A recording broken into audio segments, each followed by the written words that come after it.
Salut à tous les amis, c'est Brahms. Aujourd'hui on va parler d'un sujet essentiel pour tous ceux qui envisagent d'acheter une voiture. Les points à vérifier avant de finaliser ton achat. Acheter une voiture peut être une aventure excitante mais aussi stressante si tu ne sais pas où regarder. Dans cette vidéo, je vais te guider à travers toutes les étapes importantes pour t'assurer que tu fais le bon choix. Et je vais même te partager quelques astuces pour éviter les pièges. Alors reste bien avec moi car à la fin de la vidéo tu seras prêt à acheter ta voiture en toute confiance. Première étape à vérifier, l'historique de la voiture. Tu ne veux pas acheter une voiture qui a été accidentée sans le savoir ou pire qui pourrait avoir des problèmes cachés, à savoir des vices cachés. Avant même de voir la voiture, demande toujours un rapport détaillé. Si tu achètes d'occasion, un service comme Carfax, Histovec ou même plus connu Car Vertical te permettra de vérifier les antécédents du véhicule. Tu veux savoir s'il a eu des accidents, s'il a eu des rappels de sécurité ou même si le kilométrage est authentique. Aujourd'hui, Le Bon Coin dispose d'un autovisa également gratuit qui retrace dans les grandes lignes historiques de la voiture. Un bon vendeur doit pouvoir te fournir ce rapport sans hésiter. Si ce n'est pas le cas, c'est souvent mauvais signe. Un conseil perso, ne te laisse pas séduire uniquement par le prix de la voiture si tu n'as pas ton historique complet. Parfois, une voiture moins chère peut cacher de gros frais de réparation à long terme. N'hésite pas à comparer les informations données par le vendeur avec les informations récupérées en ligne grâce à la plateforme que tu auras choisie.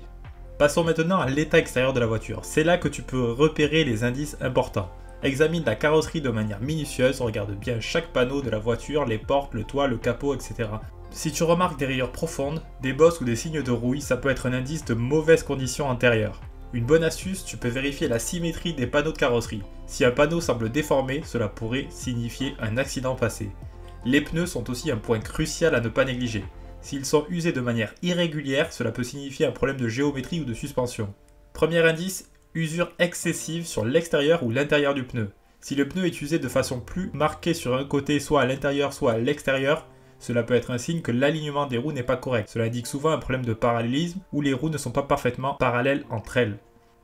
Usure en forme de vague ou d'ondulation. Si tu sens des vagues ou des irrégularités en touchant la bande de roulement du pneu, cela peut signaler un problème de carrossage, c'est-à-dire que l'angle des roues n'est pas optimal pour la route.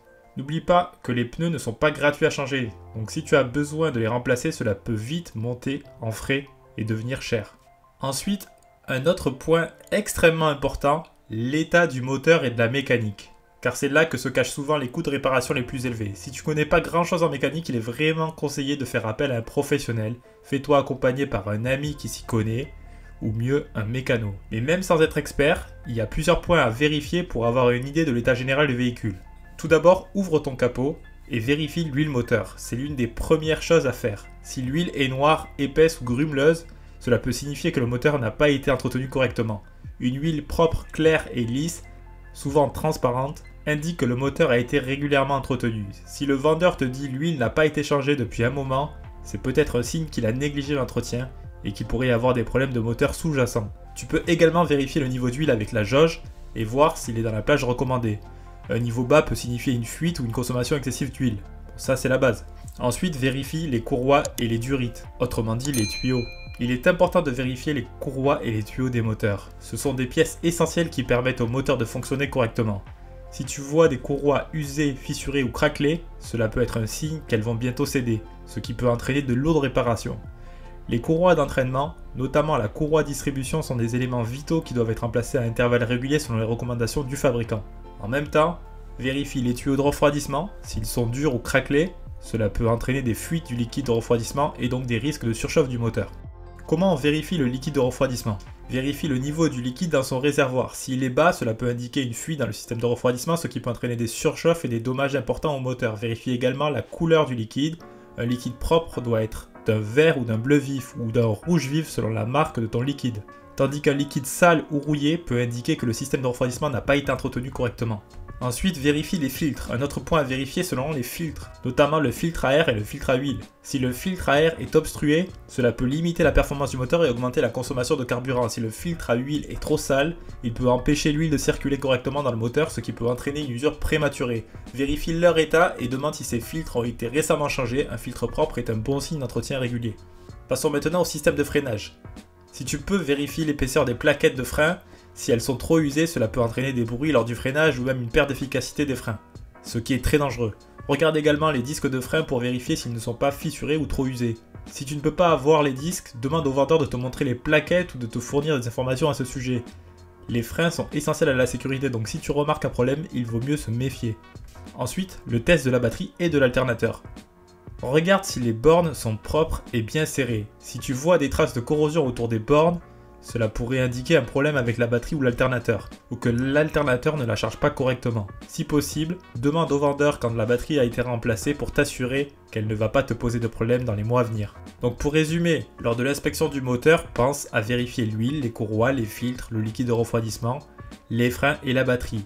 Si l'un de ces éléments te semble en mauvais état ou négligé, cela pourrait entraîner des réparations coûteuses dans un futur proche.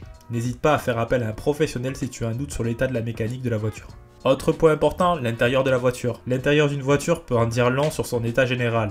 Les sièges sont-ils abîmés, les plastiques sont-ils rayés ou fissurés, les boutons et les écrans fonctionnent-ils correctement? Tous ces éléments peuvent te donner des indices sur la manière dont le propriétaire précédent a traité la voiture. Et attention à la climatisation et à l'électronique en général. Si le vendeur te dit qu'il faut juste recharger la clim, c'est peut-être un problème plus sérieux qu'il cache. Vérifie tout. Il y a ensuite une étape que beaucoup d'acheteurs n'osent pas faire et n'osent pas demander au vendeur. C'est le test de conduite. Le test de conduite est sans doute l'une des étapes les plus importantes. C'est là que tu vas vraiment sentir si cette voiture est faite pour toi ou pas. Quand tu conduis, fais attention aux bruits inhabituels. Un bruit étrange dans les virages ou des vibrations dans le volant peuvent être des signes de problème. Vérifie aussi que l'accélération et les freins réagissent correctement. Si tu ressens des à-coups dans la direction ou si la voiture tire d'un côté, ça peut être un signe de problème de géométrie, de roue ou de suspension. Donc vérifie bien que la voiture ne tire pas d'un côté. Et également vérifie bien qu'il n'y ait pas de bruit suspect. Si tu as le temps, essaye de tester la voiture dans différentes situations comme la montée, le freinage brusque et la conduite sur autoroute. C'est là que tu verras vraiment comment elle se comporte. Je sais que parfois ce n'est pas facile de demander ce genre de choses à un vendeur. La vérification des documents administratifs est également un point important. Avant de signer quoi que ce soit, assure-toi que tous les documents sont en règle. Demande à voir la carte grise, le contrôle technique qui doit dater de moins de 6 mois en France et le certificat de non-gage. Le certificat de non-gage est essentiel pour vérifier qu'il n'y a pas de dette sur le véhicule comme un crédit impayé. Si le vendeur ne peut pas te fournir tous ces documents, n'hésite pas à prendre du recul, cela pourrait être un signe d'alerte. Voilà, tu connais maintenant les points à vérifier avant d'acheter ta voiture. Rappelle-toi qu'un bon vendeur doit être transparent et prêt à répondre à toutes les questions. Si tu as un doute, ne sois pas pressé de prendre ta décision. Et surtout, n'oublie pas, l'achat d'une voiture, c'est un investissement. Si tu suis ces conseils, tu te protégeras de mauvaises surprises et tu trouveras sûrement la voiture qui te conviendra. Et voilà, c'est tout pour aujourd'hui. Si tu as des questions ou des astuces à partager, n'hésite pas à les mettre en commentaire. Et si tu as aimé cette vidéo, pense à t'abonner pour plus de conseils. C'était Brahms, et comme d'habitude, je vous dis ciao ciao. N'oublie pas de t'abonner.